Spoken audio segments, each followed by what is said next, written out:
Based on everything we know so far, the ANC might share power with the DA and the IFP. This is a miracle, and we should not forget that. Before we start, let us caveat and say that at this point in time, everything we may be saying might be complete rubbish, because we still don't know what the coalition agreement is going to look like. But based on the preliminary understanding of what the coalition agreement is going to look like, it does look like a DA, IFP, multi-party charter, and other small minnow parties with the ANC to form a national government. Yes, that might still change. We don't know. But let us not underestimate something, that in the process of doing these negotiations, the ANC has done something fundamentally rare and unusual for Southern Africa, and that is, it has transferred itself from being a liberation party to just another political party. And for those who think that this is not a miracle, just look at every other neighbor in South Africa. Namibia still has the liberation movement in charge. Botswana, the same thing. Zimbabwe, ZANU-PF is still very much in charge for the past, 44 years. And in Mozambique, Frelimo is still in charge since 1975 or 1976. Those countries are, except for Botswana and Namibia to some extent, but those countries are overtly poor, non-democratic, very authoritarian, and essentially not better off after gaining liberation. And there is no real sense that there will be a change in government in those countries because they are dictatorships for the most part. The ANC's DNA is exactly the same as the DNA of ZANU-PF and Frelimo in Mozambique. But the caveat is that it could not or will not become a dictatorship of South Africa. It's a breakaway from what exists and has been existing for half a century in this place. And that in and of itself is a miracle. And you, watching it, should understand that and be grateful for it. Now, we often ride on Cyril Ramaphosa and give him a hard time, because it's just so easy. But with that being said, there are many people in his cabinet who would like to see the ANC become more radical and more liberation. We know the types, right? Let's use an example of Lindile Sisulu. Her advisor came out and basically wrote a whole piece where he called everybody who was willing to work with anybody else for the betterment of the country a bunch of house Negroes and sellouts, and Africa was all for the black people, and anybody who's not black don't belong here, and they should go home. And this type of narrative or this type of rhetoric is not unusual in Southern Africa.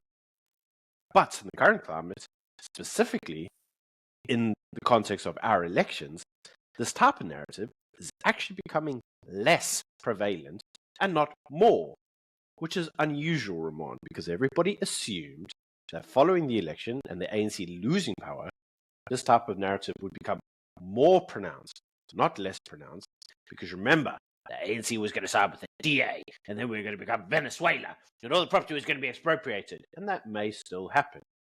The current indications are, well, it's not.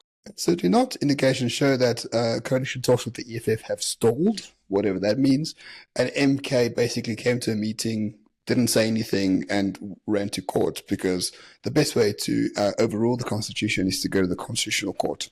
That makes a lot of sense. So what is actually happening is the ANC is going into bed with its enemies. The DA has always been an enemy of the ANC. DA is a white liberal party. But more importantly, the ANC is getting into bed with the IFP. These two factions were in a civil war for a decade in South Africa. It's called the People's War. It's quite well known. 25,000 black Africans died in that civil war between the ANC and the IFP. Yet, 30 years after the fact, they are going, allegedly, into bed together to run this country together as well. This just doesn't happen. And I'm not saying, assuming this coalition goes through, I'm not saying that it's going to be Wakanda. I'm not saying that problems will disappear or that it will be the most exciting emerging market possible.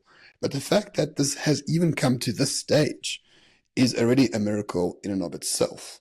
It really shows like South Africa has always been 5 minutes to the doomsday clock, but it never actually reaches it. We always, at the brink, seem to come back to a more pragmatic approach, which is fantastic. It is fantastic. In fact, Ramon, I would like to show you a video clip. In this video clip, you're going to see what the ANC Youth League has to say. A majority party of 50 plus 1 and being the biggest party. Now the largest party is the ANC. was saying that we're doing what we've done pre-1994 and we're doing it again. That now we've called upon to unite everyone behind the nation building of building a non-racial society that will work together to make sure we fight against corruption, clean governance, and everyone else must unite. And the president of the ANC is saying that the ANC can't do it alone. South Africans are called upon us to do it together. And now anyone who believes in the values and the principles of building that nation must come join hands to build the government of the ANC. So interestingly, I mean, this head of the youth league, Colin Malachi, whatever his name is, I mean, he was out here a few months ago saying that how Cyril's a sellout to the whites and white monopoly capital is a problem and all that sort of stuff. And a few months later, when he gets 40% of the votes, he's like, oh, the DA is actually pretty good. And they have the best interests of South Africa at heart, and they are very diverse. And importantly, the ANC is a non-racial party. They've been saying that for many years, but of course they haven't been non-racial for many years. But ironically, are we coming back to the ANC of 1994, which to me was a front to gain power, but perhaps because now they're losing power, they sort of sense what gave them power in the first place, which was the sort of non-racial neoliberalism of 1994. And Cyril made a calculation and said, we need to go back to that in order to survive the next 5 years. Yeah, it's actually an interesting question in itself. And if this is the case, what we may also get is the economic growth seen during the Nelson Mandela and Thabo Mbeki years. That'd be swell. I'd be all for that. And possibly this may actually be the prelude to that.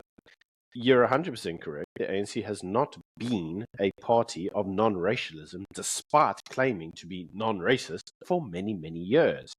You want proof of that? Go to any conference and go look how many whites are in the crowd as members. There aren't any. And if you want to see what the ANC does when it campaigns, how many of the people that they're campaigning for are white? Well, none. Because remember, they go after the poor, the previously disadvantaged. And what we'll do is we'll just screw over everybody else in order to focus on that constituency. They don't have a dual consistency approach. They don't go, here's some policies that will be good for the whites, here's some that's good for the blacks, and we'll merge and we'll have a unified economic theory that will grow the prosperous country for everybody, even though they claim that that's what they're going to do. Government of national unity forces them to do that. And so if they actually pull it off, then yes, it will have the degree of harmony and racial reconciliation that they did see in 94. I know there's many of those that go, oh, 94 was a sellout and the blacks didn't get radical enough and take all the land and whatever other bullshit. So the reality is 94 did mean no civil war, no blood spilled, everybody peacefully aligning, and many of the narratives and the way that people treat each other drastically changing. In many instances for the better. So, will we see a repeat of this if Cyril manages to pull off a government of national unity? Perhaps, or perhaps not. But I think what the government of national unity is showing is that the average South African, as we keep saying on the show, is reasonable, pragmatic, slightly centre-right, religious, wants a job, wants some food, wants to educate their children. This has always been the case in South Africa, and I think the outcome of the elections have actually shown that. The radical parties haven't done very well. I wouldn't call MK radical, they're Zulu nationalists. Of course, Zulus would vote for them. But in essence, we're just coming back to what South Africa has always been, which is a reasonable, pragmatic society run by people who believe in God and want the best for themselves and for their country.